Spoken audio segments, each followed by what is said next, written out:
Hey mamas! Welcome back to another episode. I'm Jess. I'm Erica. And thank God we introduced ourselves because last episode we never do it. But I think, people must know our voices by now. Yeah, but what if they're new listeners? Oh yeah, that's true. Mama's Code. I would like to start off by saying thank you to every single person that has taken a minute off their day to vote, because guys, in case you didn't know it, we have been nominated for the best motherhood podcast. OMG guys, that's basically like the BAFTAs of motherhood. Votes are still open until the 16th of January. You can vote on glowmamaawards.com. But yeah, guys, let's get stuck into today's topic. We'll be speaking to a mother of a 10-month-old baby. She had him during lockdown, and guys, it has been a fucking roller coaster. How are you? Do you know what? My automatic reaction is to say, oh, I'm fine, I'm all right. But I think I've learned to stand in my truth. And when I'm not feeling good, I'm just going to say it instead of keeping it all in. I thought that the hardest thing was going to be having a lockdown baby, but the year just got from bad to bad to bad. But gracias a Dios, I'm still here.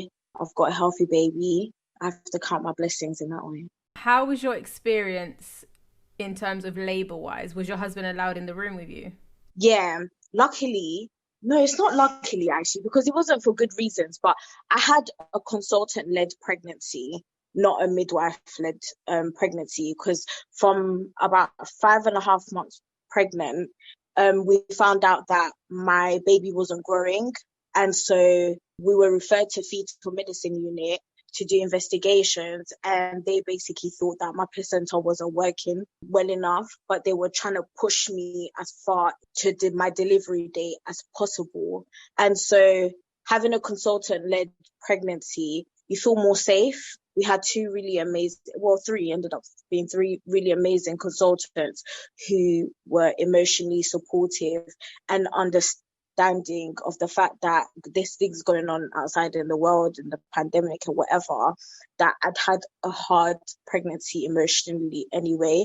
So the more support that they could give me during my labour and my delivery, the better it could be. When did you have your baby? I had him in February. So when I had him, we weren't technically in lockdown yet, but we ended up staying in hospital for a month after I delivered. So by the time I came out, we were well into the first lockdown. Now, take us back to the moment you found out you were pregnant. I was happy. I was scared. I was shit scared. I'm not going to lie. But I was happy because we were trying for a baby. We did think that it would take longer for me to get pregnant because I've got polycystic ovary syndrome. So there's years where I don't have periods, or I only have like one period a year.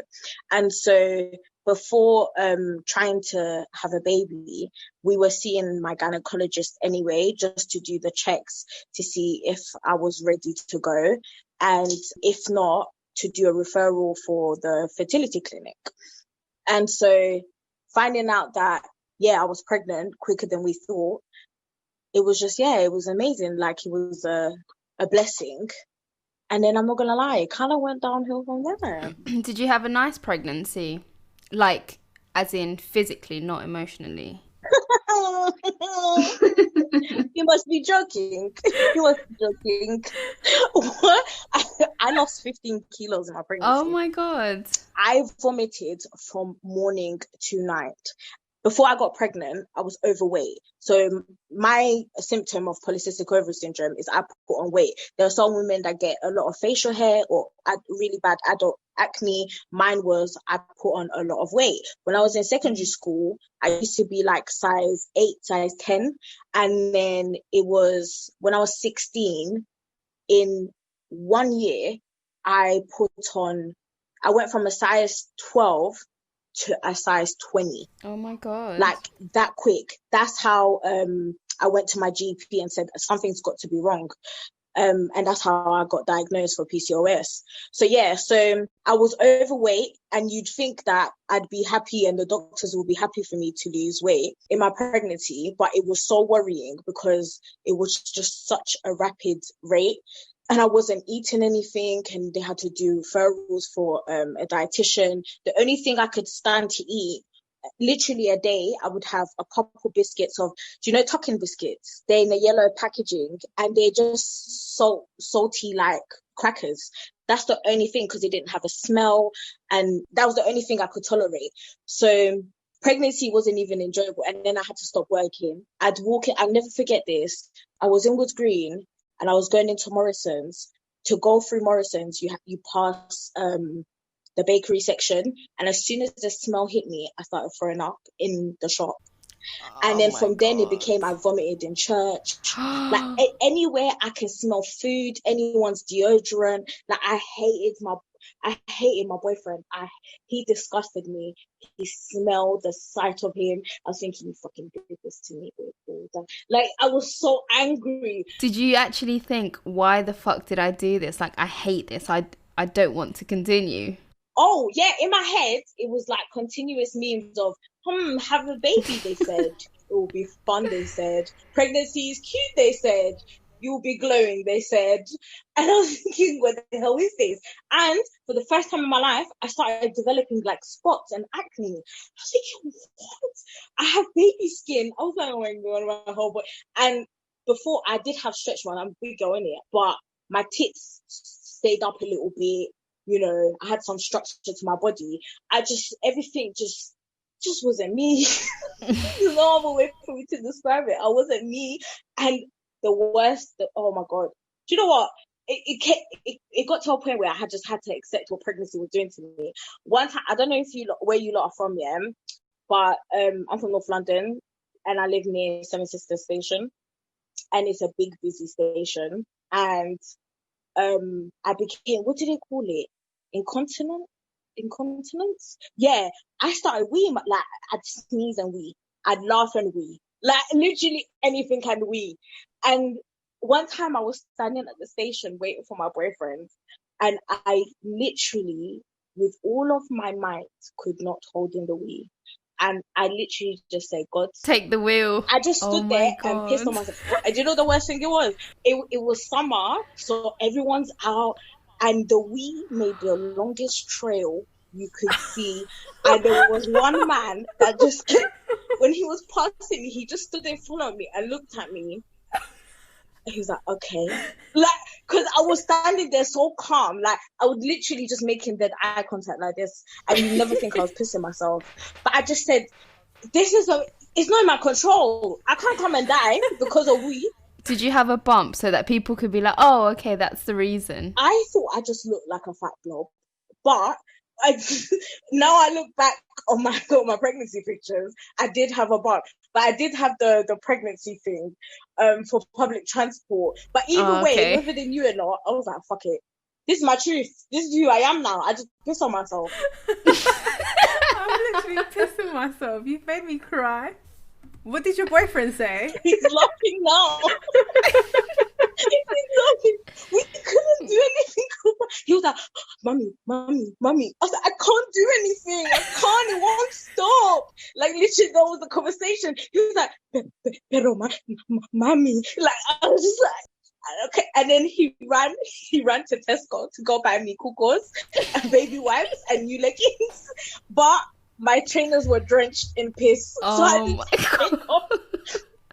For fuck's sake. I had to take off my trainers and walk home on the bus and everything else holding my trainers. Oh my God. I can laugh now, but at the time, like, honestly, like, it was just, yeah, it was ridiculous. I've got videos of me, like, another thing I did, I was moving my suegro's van, yeah? I was parking it somewhere else, and my cuñada came in with me in the car, and she made me laugh over something stupid. I started pissing in his whole seat. See, this is what they don't tell you about motherhood. They just make it look all pretty, but sometimes it's not that pretty.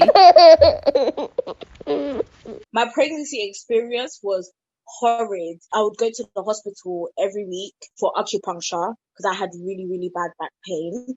And then fetal medicine unit every 10 days for a scan. And then to see the consultants, because we literally tried everything from my hypermesis. Hypermesis is the vomiting, the extreme vomiting. We tried every medication they could give me. And then when we did find a combination, my GP didn't want to prescribe it to me because of the cost on the NHS, because it's a chemotherapy medication that they give to cancer patients. And so my care was just really complicated, and there was a lot of people involved in it, and they barely agreed with each other. But now I can find the humor in some things, especially when I look at my son. I think, yeah, I'd do it all again for you. Would you really? Stand at Seven Sister Station peeing yourself again. I said it, and then I heard myself and I said, God is watching me, Liana, don't do this. If I could get a surrogate, then yeah. And the maddest thing is, yeah, all the midwives, like, they'd always laugh at me because my boyfriend always told them he wants 10 kids in it. So they would laugh at me because they would see how uncomfortable, how much pain I was in. And they would think, you're going to do this 10 times. Have the first one and come back and talk to us. Do you know, I feel like the biggest lesson that I got from my pregnancy was you can't do it all. And sometimes you just have to hand it over to God. And I say God because that's who I believe in. And I had to let go of control, because every plan we made, birth plan, plans for our home, what we would do, not do, etc., etc., nothing ever went the way we wanted it to, or that we planned it to. And it got to a point where instead of me expecting something, and when it doesn't happen, being so hurt and disappointed, I was just like, let's look at the positives. And my biggest positive is I went through pregnancy with my bestest friend in the whole wide world. My son's dad is honestly like my ray of sunshine, because no burden ever felt too heavy to carry, because it was always him and I dealing with it. And he wanted to be so included. Like, literally the only thing he didn't do was carry my son, but if he could have, he would have. I felt like he got me through that pregnancy. He makes me laugh, and he's extremely caring and kind. And what other boy would stand there on Bait Harold and watch you piss yourself and just be like, yeah, I'm going to ride it out with you. We're just gonna, yeah, this is what we're doing. Is what it is. I love her. He should have taken out his penis and started peeing there with you as well. Like, let's just do it. We're doing this. I would have left it. Me and my pee trail. Nah, man, he's loyal. He's a good one. So that's what got me through. Was your birth complicated, or did it end up being an emergency C-section? I literally had my baby like the day after my baby shower. Can I ask something? You said that your baby wasn't growing. Did they know why he wasn't growing? No, just that my placenta wasn't working properly. The amount of oxygen and blood that was being passed through umbilical cords. The umbilical cord, yeah. We had a guest as well that had a premature baby, and they said that one of the reasons that her child wasn't growing was it might have been because of her placenta as well, and they didn't really know why. Yeah, they always told us, like, everything they tell us can only be an educated guess, and they won't really know what it is until I've delivered. And we really didn't want to have a really premature baby, especially because my son was so tiny, because he hadn't been putting on much weight since I was like five and a half months pregnant. And so we tried to ride it out as long as we could. And then I got preeclampsia. I'm telling you, that's why I said, like, I have to just accept what happened now and just think, it was for a reason. I don't know what the reason is yet, but yeah, it was just one thing after another. So when you went into your C-section, were you petrified, like, or were you already kind of building yourself to this was going to be what was going to happen, basically? And how was your partner at that moment? At that point, I was playing something I'd like to call in denial. I was happily in denial, and I did not want to face the truth. And just before we were wheeled into the C-section, I was cussing out the doctor that was on duty, because I know doctors ethically can't tell you what they would do or how you should go about things. But I like direct people because I'm very direct and honest. So You went to school and studied this. I didn't. You understand? So I'm going to follow your lead because all I'm doing is holding the baby. You're going to have to get him out. Yeah. And what they were doing was like, oh, we'll observe this, we'll observe that. And then my son's heartbeat dropped. And then when they popped my waters, they saw meconium. He pooed inside. So they were scared that he'd inhaled it in his lungs. And so she came over, sat down in the most calmest voice, and she was like, yeah. So the situation's changed now. But she was saying it like we're like in aromatherapy or something. Everybody else is panicking around and she's sitting there with her hand on my thigh. And I'm thinking, your bedroom, like, just tell me what we're doing, innit? And she wasn't being direct. And I hated it. So then I just told her to get out. Like, stop talking to me. So then there was 2 midwives there that were with me the whole night. And I asked them honestly, what would you do in it? They were just like, we're just delaying a C-section. It's going to end up in a C-section, innit? How your labour's been looking, it's going to end up in a C-section. So the quicker that we act, the better it is. Then his heartbeat dropped again and then literally had to just be rushed in. And then they dropped me. Stop. I had an epidural, right? So you can't feel really pretty much anything from up here to down there. And they wheeled me in. It's mad hectic. There was every pediatrician, 2 surgeons, 2 anesthesiologists, 2 this, 2 that. Like, honestly. And so everyone's just trying to get ready for this C-section, blah, blah, blah. And I'm sitting and I'm like, guys, I'm slipping, I'm falling. I said, Papi!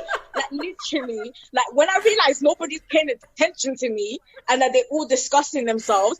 And because I couldn't really move, like, my body in slow motion, and I was just thinking, why is no one looking at me? And then I fell.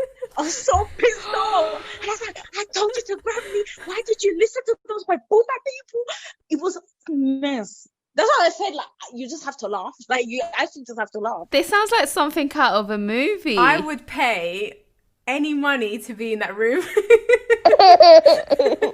To even get the epidural, they got it wrong 3 times. Oh my God, that is terrible. 3 times. Honestly, the mindfuck. And then in the end, they even had to put me into a general anesthetic. So I got all those needles in my back for nothing. Before they delivered my son, they warned us that they don't think my son is going to cry. But there are a lot of people there in the room and they're going to do what they need to do to see if he's okay. I was already like just emotional, thinking like, God, please let my son cry. Like, let him show me that he's okay in it. And my son came out screaming, crying. And I was so happy. Like, it was honestly the best noise I've ever heard. And then they took him off me straight away, showed me my baby, took him to the side, and I told Papi, like, watch the baby. Whilst I was watching them, I don't know what changed, what happened. But so my body temperature, my internal body temperature must have dropped or something. In the operation room, because of all the lights, the people that are doing the operation, because they're dressed and the lamps are on them, they can't really feel the true temperature of the room. And I'm guessing I must have started shaking. And literally all I heard in my ear is, you're going to go to sleep now, Liana. And then boom. And I just woke up in the recovery room. So they couldn't finish the operation with me still awake. And they took my son down to neonatal, and he had like, scans and every test that you could get, because just before, like a week before I was induced, the consultants had one last meeting with me, and they said that we're praying and we're hoping for a small baby, not a sick baby. But they couldn't tell me if my son didn't have a syndrome or something that wasn't making him grow. And so all of our prayers were literally like, just let him be underweight. So as soon as I gave birth, he had to be taken off me anyway to go have tests. And so I just remember waking up in the recovery room, not knowing what really drastically changed. But I told you, that's why I had to just, at every step, just keep letting go. Just keep letting it go and giving it to God, because I realized I'm actually not in control. Wow, that's a lot. Like, just, and that's just your like 9 months and then welcoming your son. It's been funny, but it's also been quite emotional, because I try to put myself in your shoes, and like you say, like the expectation a mother has, like when you hear stories like, yeah, I gave birth, and then like when I gave birth to my second child, I got asked on the same day. They were like, "Do you want to go home?" But that doesn't happen to everyone, and it's quite sad that you didn't get the first, like when they lay on your chest, or not, like that was ripped away from you. It overweighs the fact that your baby's health was more important in that moment. Like, all of this is so crazy, and in that moment you probably didn't even imagine what was going to be for the next few months after having a baby. I thought things were going to get easier. Whether it was because I did feel guilty a lot that my body was failing him somehow, or that I wasn't the best vessel, and I would ask God, like, why me for him? Like, he deserved more, and what can I do? And I remember my consultants always telling me, like, nothing that's happened in my pregnancy was in my control. And that was their way of kind of like relieving some guilt off me and comforting me. But I definitely felt like once he's out of my body, he will be safer, he will be better, and I can look after him properly the way I'd want to. And sadly, it just got harder afterwards. I wish I'd appreciated my pregnancy more, even though it wasn't a nice pregnancy at all. I wish I'd appreciated it more. Mama, I love you. How long was he in an ICU? We stayed in for a month and we were never separated. Once I was in a recovery room, they brought him back to me. And yeah, they would just keep taking him every day for checkups and scans and stuff. And the pediatrician will come to the ward to see him. And I think that was the biggest mercy that they could give me, honestly, of not being away from him. But yeah, it was a long, hard month in there and fighting to get out. It was literally a fight to get out of there. All the tests were clear, right? Mm-hmm. Okay, thank God. So you were given the heads up that you can go home. What happened? How did you feel taking a newborn baby home? You and your partner, obviously. At that point, I hated being in hospital. I wasn't getting along with the midwives. They were horrid midwives. And weirdly enough, usually you'd think that doctors were the ones that were more science-based and more just, they're not really emotional, but everybody thinks a nurse or a midwife is quite comforting and nice, right? It was literally the opposite for me.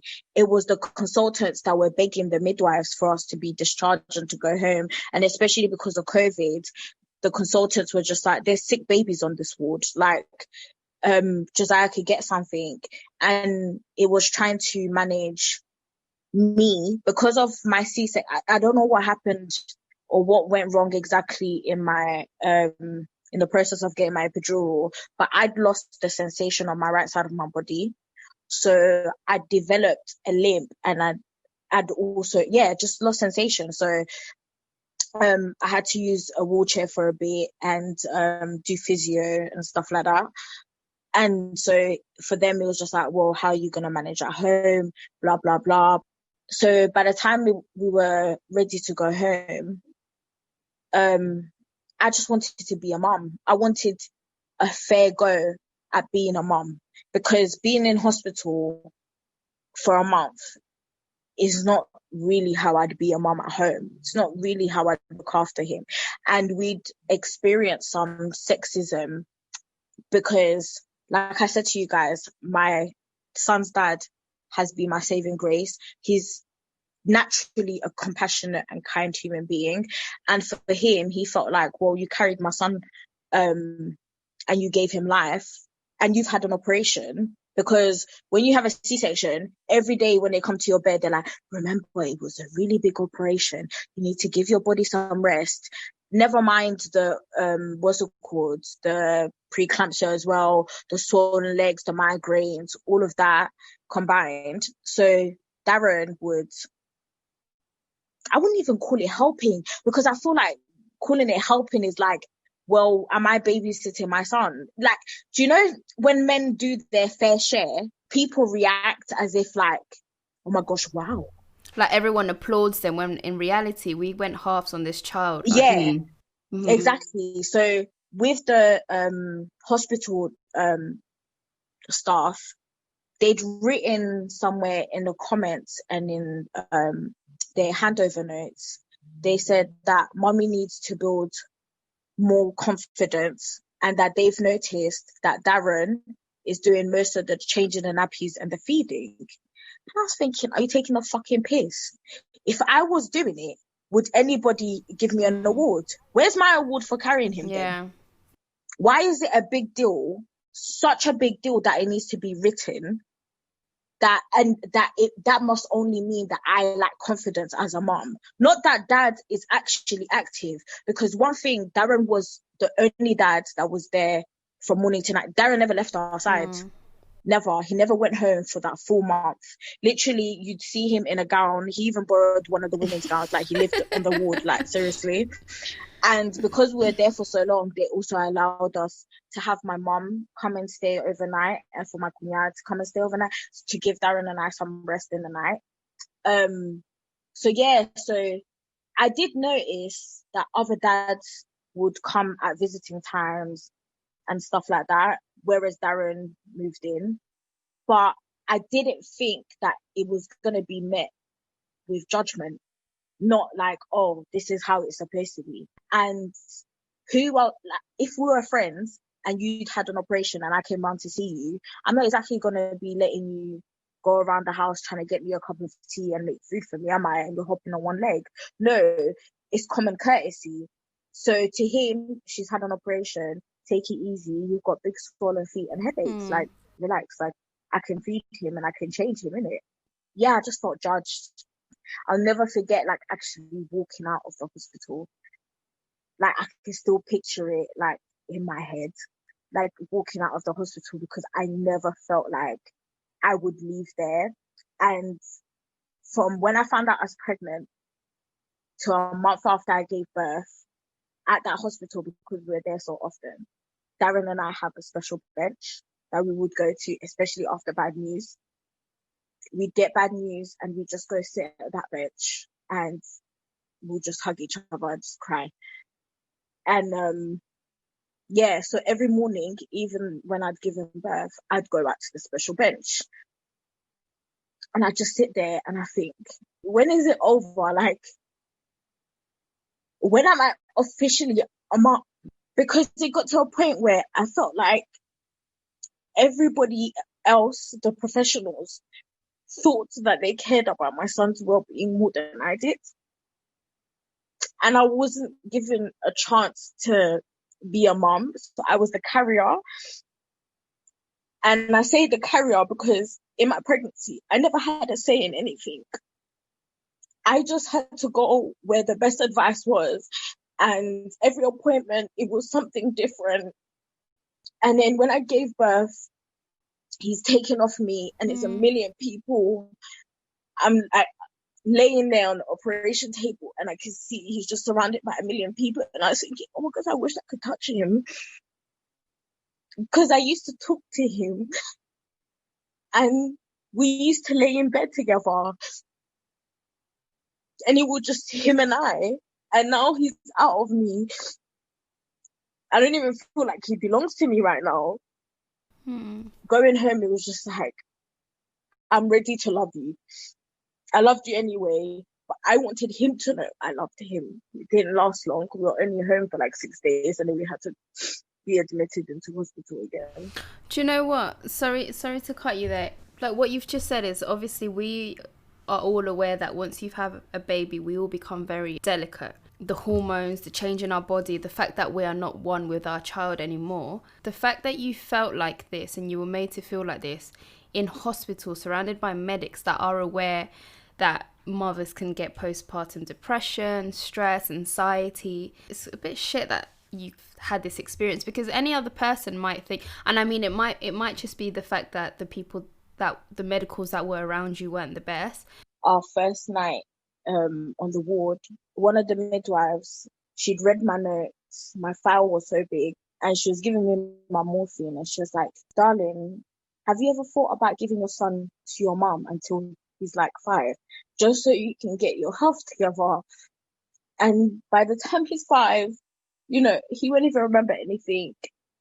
My way of storming out was asking Papi to get the wheelchair and get me out. I didn't even want to show her how much he hurt me. At first, when she said that, Darren and I looked at each other and we let out like a bit of a laugh. I honestly thought it was a joke. She was like, "No, I read your file and, your health has been hard and you've got a supportive mom. So why don't you think about giving your son to your mom for 5 years? You will remember nothing." I think Jess and I have had this conversation about midwives being so insensitive, and you'd think when you're training to be a midwife, you're taught, empathy. It's more than anything, trying to put yourself in the mother's shoes.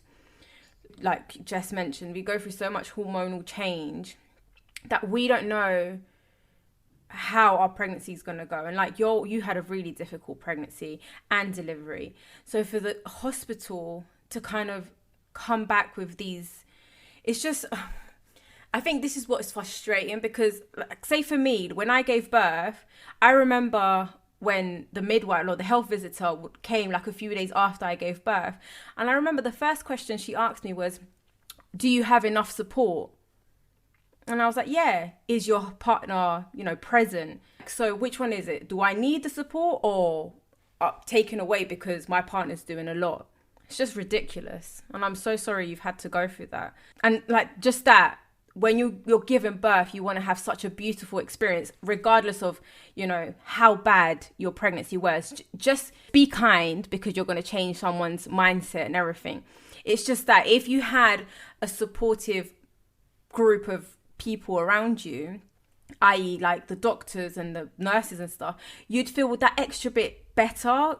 But they've just made your experience so much worse. Sorry, they've just made her feel like she's not suitable to be a mom. That's exactly how I felt. And later on, I was able to ask them, like, "So what do you guys do with disabled moms? Or what about other moms who have worse conditions, like things that can't be reversed and stuff like that?" Like, what about blind moms? So you're going to tell me I can never see my kid? We have a blind follower. She's a mom. I wonder how she was treated. Was she told, "Oh, well, maybe you should give it up for adoption because you're never going to see your baby"? That's absolutely ridiculous. No condition should determine how good of a mom you're going to be. I don't even think I was given a chance.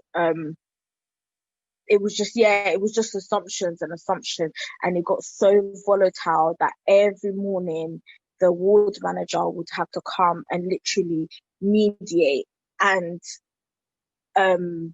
find a way for those midwives, because it got to a point where it's like, okay, cool, I've taken you lot shit and now I'm tired in it. This to you guys might be new because I've been on your ward for a week, but I've been pregnant since last year and I'm tired. And so I don't need to explain why, thank God, I've got a supportive partner who doesn't want to watch me limping around, would actually go get the milk from the store cupboard, etc., etc. It ended up in social services getting involved. I didn't know that what was about to happen until I was discharged. I was being discharged and I was being told I couldn't leave the hospital. Mama, I love you. When my son was born, gracias a Dios, my mum and Darren took the pictures. My son was born with a birthmark on his cheek.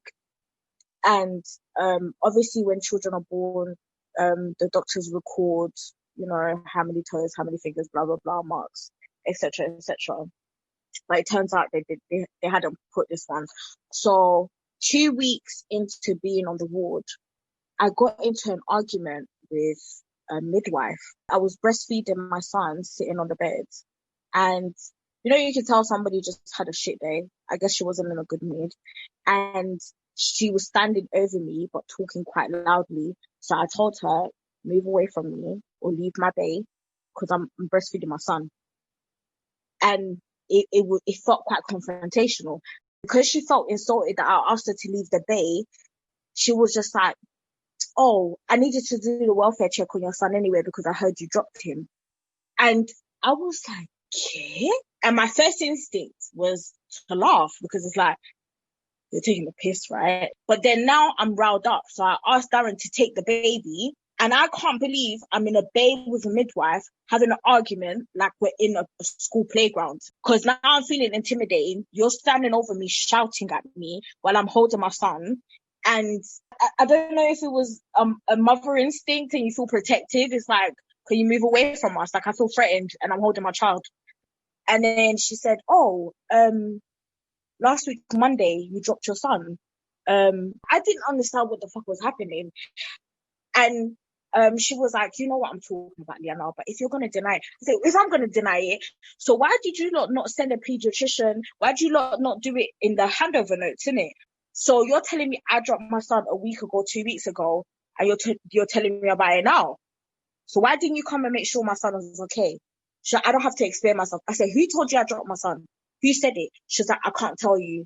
I said, we're not in a school playground. This is your duty. This is your job. If you know or knew that I'd hurt my son and you didn't report it, write it down, then I've got a problem with you. She was like, no, when I came on shift the next morning, I came and grabbed Josiah and I held him for a little bit. I checked him over, and Darren and I looked at each other and we're like, I remember her doing that because she took Josiah to the desk and she was talking to other midwives, but I didn't think nothing of it. No one said nothing. So now because we're having an argument, you want to be spiteful and say I dropped my child. So I said, call your manager, please. Call the ward manager.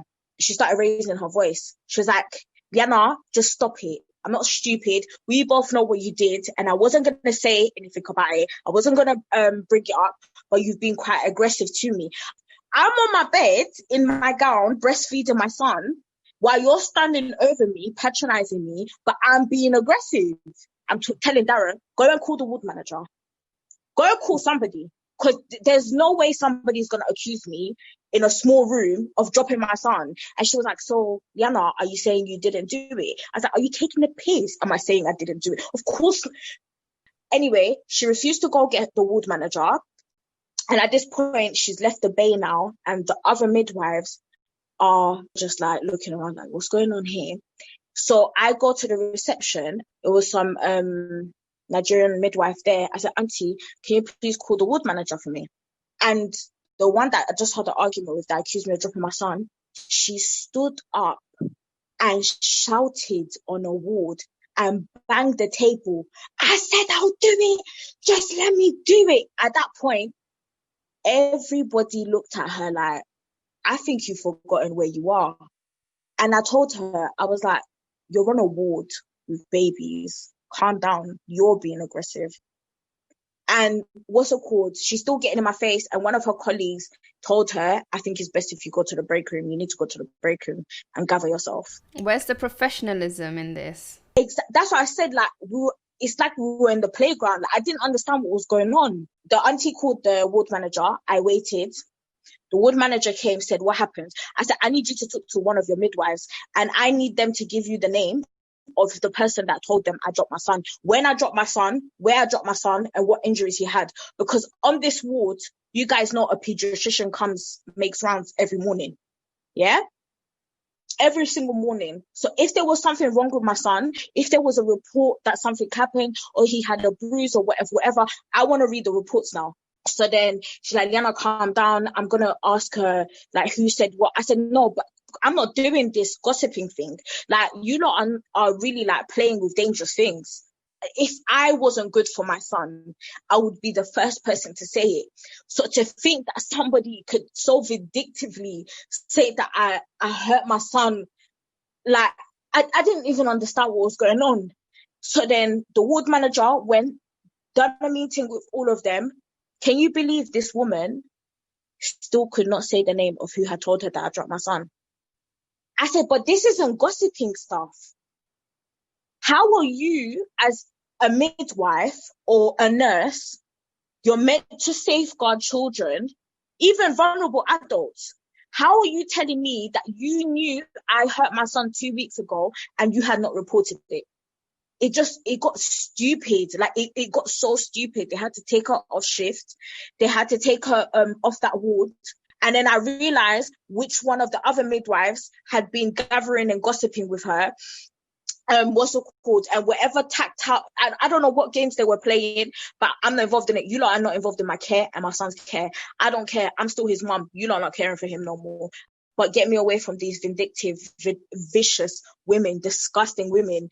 And then 12th of February, the consultants came to see us, and it was a Saturday, and they're like, Liana, we're happy for you to go home now. Like, we've been able to give you pain management. Josiah's ready. He's put on enough weight now. And you're ready. You guys can go home today. And then they went into the desk over with the midwives. Yep, this is her discharge. Send this to pharmacy. And then the doctors come back in and said, Liana, I don't know what the problem seems to be, but you can't be discharged today, basically. We're going to have to discharge you on Monday. I started arguing. My mom's like, Liana, like, calm down in it. Like, you've already been here 2 weeks. Like, what's one more weekend in it? It's 2 more days. Like, whatever they want, cool. I wasn't even asking questions. I was just happy to be going home and to know that Josiah and I were well enough to go home. The Monday comes, we packed up. My suegros got a driver for us, and they came over to pack our stuff. And the midwife comes on shift. She's like a student midwife or something. She was doing a placement, and then she was like, "Oh, did they tell you what time the social worker was coming to see you? Because you can't go until you've seen the social worker." I said, "Social worker for what? What am I seeing the social worker for?" And they're like, "Oh." She's like, "Maybe I'm mixed up. Hold on 1 second." Went back, they're discussing, they're whispering, and she comes over. She was like, Liana, I'm not sure what's happened before, but they've told me that you can't go home until you've had a social work assessment. So we're just going to have to wait. We're calling them to come. Whenever they come to hospital, when they come in, that's when you can go. We waited. I gave it a good 5 hours. And then it was getting to like 3 p.m. I was like, I'm not spending one more night here. And I wanted to know, because I kept asking, what is social services for? Like, I'm not understanding. They weren't telling me, they weren't giving me answers. They said that you have to go to the midwife in charge. I'll never forget this woman. What's it called? You have to go through this department to that department, blah, blah, blah. So what I did was I went outside the hospital myself and I rang social services, Haringey Social Services. And I said, hi, I'm wondering if there's been a referral made about me and my son. This is my name. I want to leave this hospital. They won't let me go home. What am I waiting for you guys for? What is on that referral? And he was like, okay, I've told him, filled him in my bit. And he's like, maybe there's a breakdown in communication. Give me the number of your ward. I'll call them, clarify everything, and I'll call you back. So he went, called them. They told him, they wouldn't tell me what the problem was, but they told him. And he called me back and he said that basically they're accusing you of that one night your baby was crying in the middle of the night and you and your partner never woke up to his cries. So you could be neglectful when you get home. I'm thinking, like someone's fucking with me. I'm like, what? The baby was crying and I didn't wake up. Like, I'm not even understanding. And they're like, he said to me, he was like, I'll be real with you. And he was real cool. He was like, I'll be real with you, Liana, yeah? I don't know why they're keeping you there, because we can do social services assessments at home. So if you go home, we can just come and assess you at home anyway. It doesn't really make a difference. But if you leave without them wanting you to leave, you're going to look like you're not complying. And that's going to create issue with you, for you as well. So what are you going to do? I literally just came off the phone. I prayed. I cried. I asked God for mercy. And I told him, just do your best, call them back and convince them to let me go home. And we do the assessment tomorrow. I ain't got nothing to hide. You lot can come to my house, but I just can't be here with these fucking people anymore. And then, I was able to go home because he made the argument that me being in hospital was no longer good for my mental health as a new mom, being that distressed over this situation. And he needed to gain clarity as well. He was the manager on duty that day. He needed to gain clarity as well on what was happening because social services didn't understand what the referral was for. I didn't know I was even getting a referral. The hospital weren't being transparent with them or me. So everyone was confused. So then I got home and next morning, 9 a.m. sharp, social services is there, my health visitor is there, both of them. And there was even a third person, I can't even remember. So anyway, the social worker came in. My mom had slept over that night. And so it was me, Darren, the baby, and my mom. So the social worker came in. She spoke to us like she was just like cool, like asking questions, whatever. She was like, Liana, I'm gonna be real with you. And the health visitor, she's like, when I read the referral, the report, I was really worried about what we were gonna find, but you're actually not the way you're described in the report. She said that, but what the things that they have accused you of, we've had to escalate this to a section 47. So my son was on the safeguard list. So they had to do a police conference because I was accused of hurting my son, and of neglect. So me not waking up in the night, that allegation showed neglect. So that if he was at home with me and I was sleeping, that I wouldn't wake up for him, to feed him, to change him, and neglect him. So it was physical abuse and neglect. And the social worker said that the good thing about Section 47, because it's so urgent, it's a safeguarding issue, the assessment has to be completed within 45 days legally. And we have to go through police backgrounds and etc. Throughout my whole history. They went through our whole lives, my mom's life, my life, anyone who's going to be around Desire, our whole family, and everything was under scrutiny, like literally. And it turned into like a shitstorm. I don't even know how to describe it. And just feeling like I don't even know how to do it even now. I have to defend that I love my son more than a system does. Mama, I love you. I'm so sorry that you've had to go through this.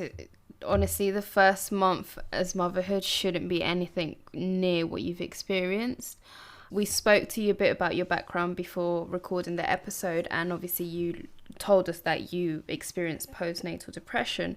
Do you think that all these issues and the first month caused you to your mental health being deteriorated and tipping you off edge, basically? Yeah, definitely. I think for a long while after having him, I was just like in survival mode, in go, and just taking everything on the chin, and I hadn't gotten time to breathe. And I think after a while, you sit down one day and I think everything just hits you at once, everything that's happened, because one thing would happen and I'd quickly have to put out one fire and just keep it pushing. And because I guess the issue was always looking around what's good for Josiah. Is Josiah okay? Does he have good parents, or what support could we give him, etc. None of them ever gave a shit to look at me once and ask me if I was okay. Like, it really didn't matter. And so I didn't really have to express myself or talk about my feelings. And my objective was also to make sure that my son has like a happy, healthy home.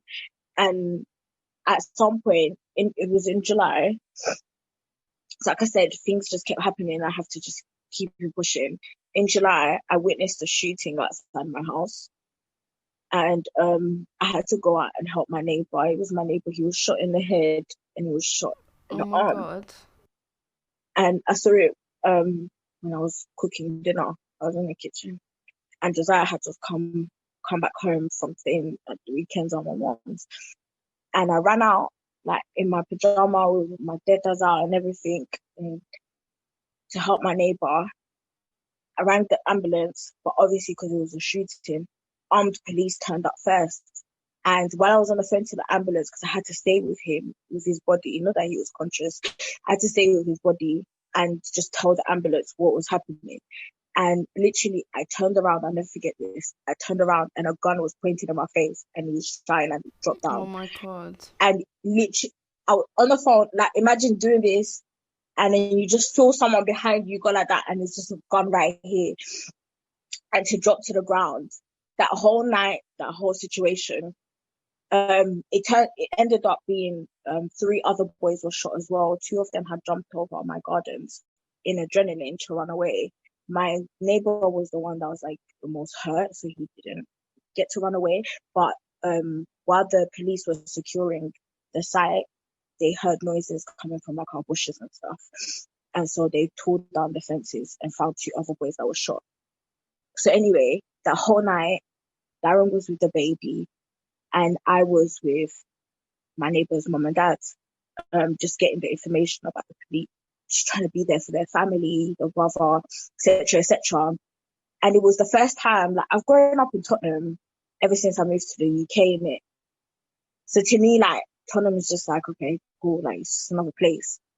But I think now I've had a son, a young black boy and Latino, I'm starting to realize where I live and how I could protect my son.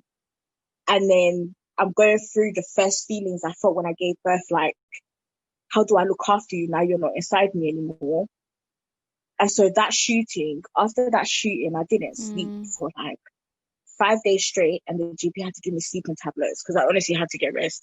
But I was just like frozen in time. Like, I could see him everywhere. I could see my neighbor even now. And it was just the first time I was just like, oh shit, how do I protect my son?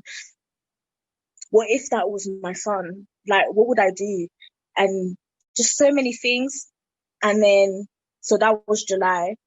And then in September, I ended up in intensive care.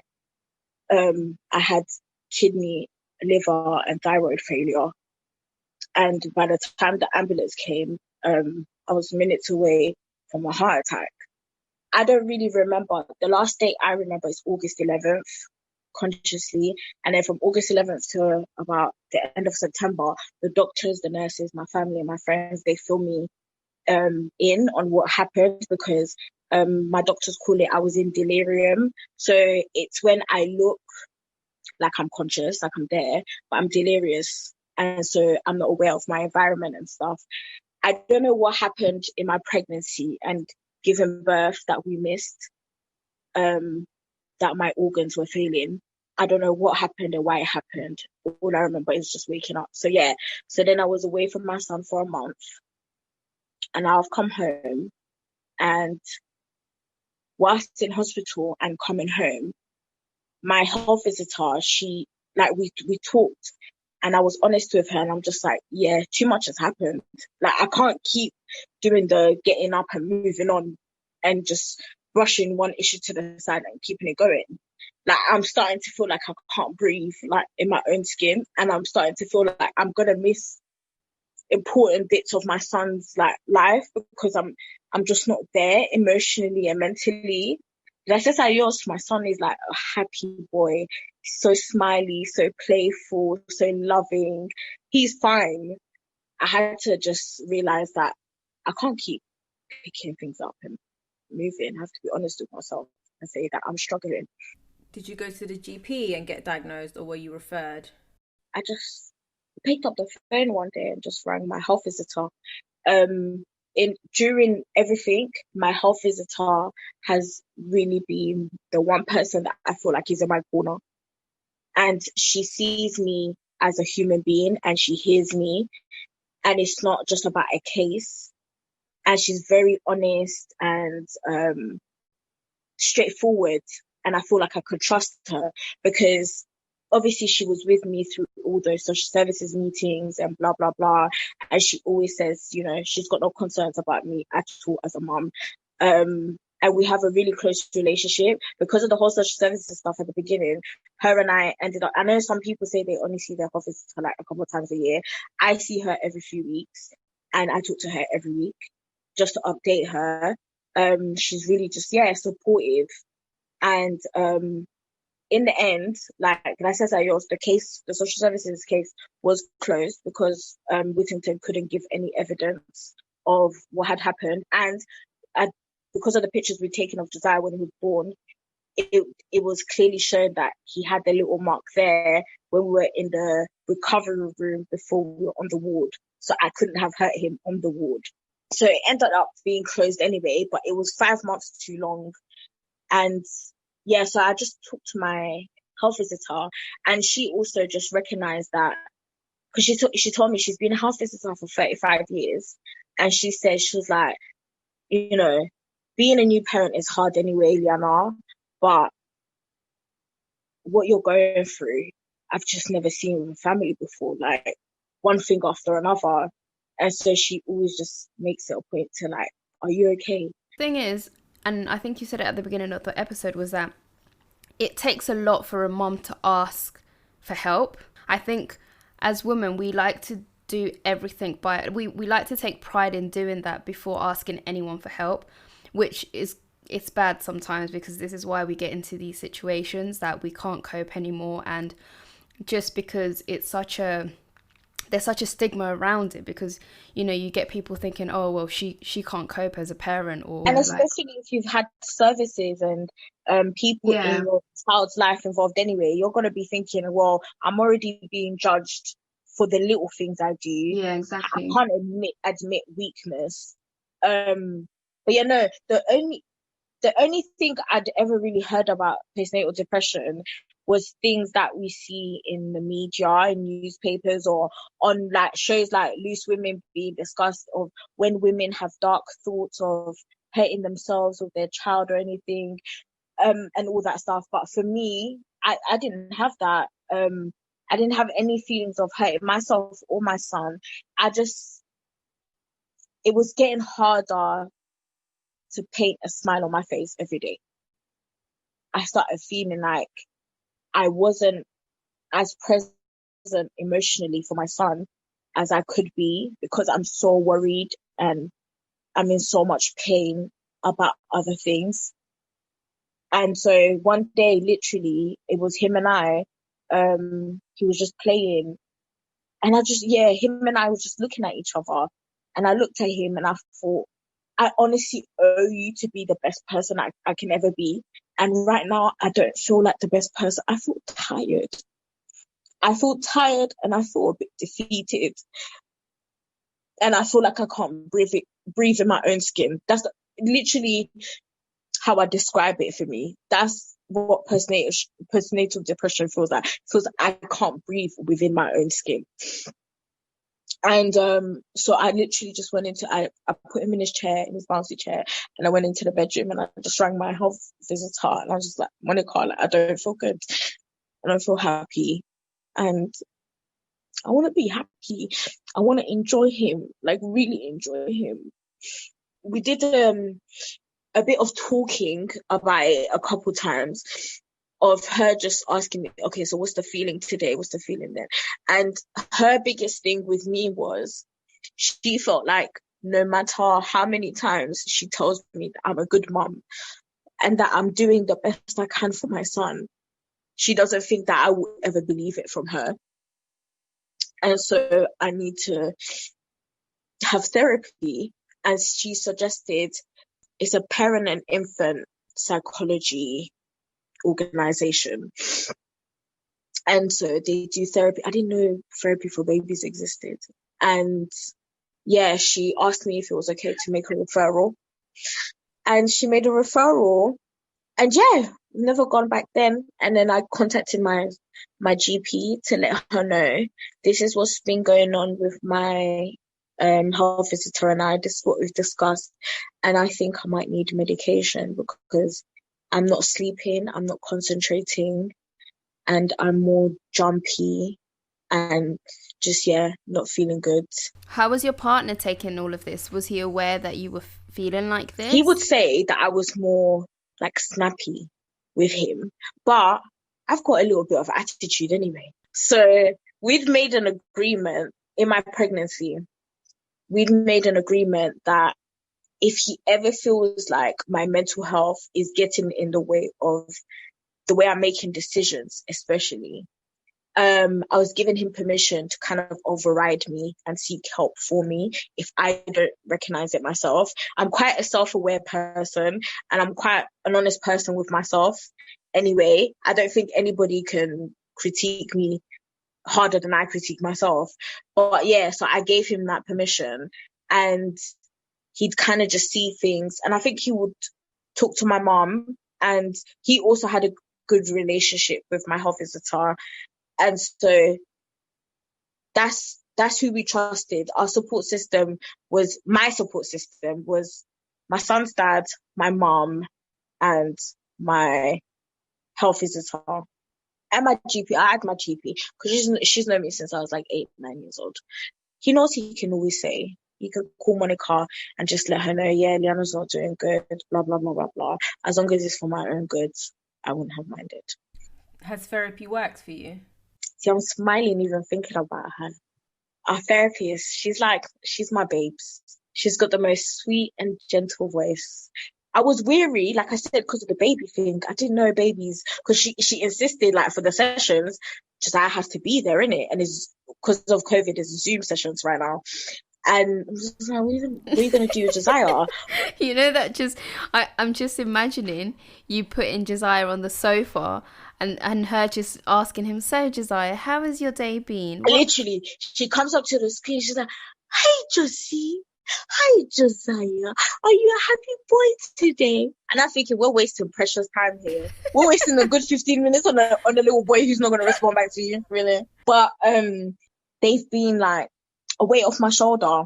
What's been good about it is she's not there to tell me what to do or what not to do, to be honest. It's just like a sounding board. And I also found that things had been slowly affecting my romantic relationship with Josiah's dad. And that maybe we've neglected that part of the relationship because we're just tackling all these different issues, that we're forgetting a little bit about us. Every Friday after a tough week, I feel exhausted, but I get to sit there with her and we just discuss whatever it is that we want to. She's patient, she's understanding, and she's actually starting at the root of our lives as when we were children. So the kind of upbringings we had, because one thing that my health visitor said she didn't want to happen, she didn't want the shooting and various other things that have happened recently to change the way I would have parented Josiah. So now I'm going to become extra protective and not let him out of my sight and not let him breathe and blah, blah, blah, blah. She doesn't want that to happen, but she also doesn't want me to just be loose and free with him and let him run wild kind of thing, just to kind of overcompensate, because I feel like, oh, I could have done more, I could have given more. And so I'm finding a happy medium and I'm finding confidence in my parenting. I've learned to tell myself I am a good mom and that I can only do my best. Because before, it's like I'll break my back, I'll kill myself trying to do what I think is best for other people, including for Josiah. But I've learned that Josiah is never going to be truly happy until I'm happy and I'm okay. And so therapy for us has just been so amazing. And also, we do surveys. She does surveys often. And you just answer honestly. And when you hear back your answers, you might just realize that you're feeling worse than you thought because you're used to just saying, I'm okay. So to me, I would recommend it to any mom or dad. That's really good. And I think the most important thing about when you're in therapy is that you're actually taking on board what's coming from that and acting on it in your life. Yeah, because you're working with someone else, you're going to be held accountable. Exactly, yeah. Sometimes you don't have to let it get so bad where you've crumbled. You can just speak, like, be honest. It doesn't hurt. If it doesn't work, if therapy doesn't work, something else might work. And I think that our children will be better off for it. I think sometimes it's selective thinking, because I've been through therapy, and normally you go in with one problem that you think is affecting you, and then you sit there and you're like, they start asking you intimate questions like, when you were born, did you feel attached to your mom and shit like that? And it's like, well, that's none of your business. This is not what I came in for. But then you look at the root of the issues, and it's like, and it's kind of like when you see like things where, you know, right now, you know, we are building our kids, we're building like them to be kind and confident. So now we can say, so if my child has issues in the future, is it because where did I go wrong? Yeah, you're literally speaking the truth. Mama's Code. You've mentioned before, you know, holding everything together when you feel like you're falling apart has become the definition of your journey in motherhood. And it just really defines motherhood in itself, because I think loads of mom goes through different situations and they carry all the weight and tell themselves they're okay. And it's really big on you to accept, you know, something was wrong, because like you said, if you're not happy, how will your baby be happy? Touching on everything, what would you say is a golden tip you'd like to say to other mothers? Be a chatty patty. I don't care if you think no one is going to care. No one cares about you. No one cares about my problems. They got their own problems.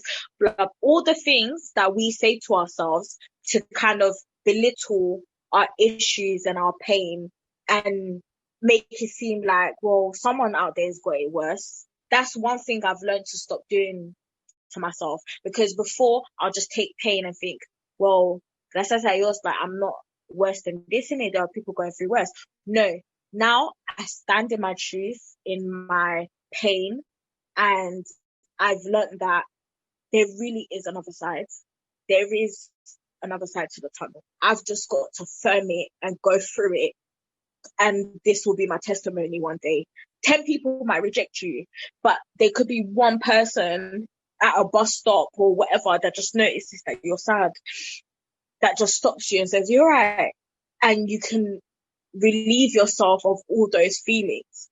So ask for help, scream it from the rooftops, and just know that, yeah, you're a mother, and you might be a wife or a partner, you're a daughter, you're this, you're that, but you belong to you too. You deserve to be okay for you. You don't have to just be okay so you can be of use to other people. I can be happy because I deserve to be happy. I deserve happiness. And I especially deserve the good things and the happiness that I wish for others. Amen to stuff. Somebody does care. Somebody will care. That's my golden tip. Like, honestly, you are remarkable. And I don't know how you did it. Boy, I take my hat off to you. Mama's Code out. Mwah. Mama's Code.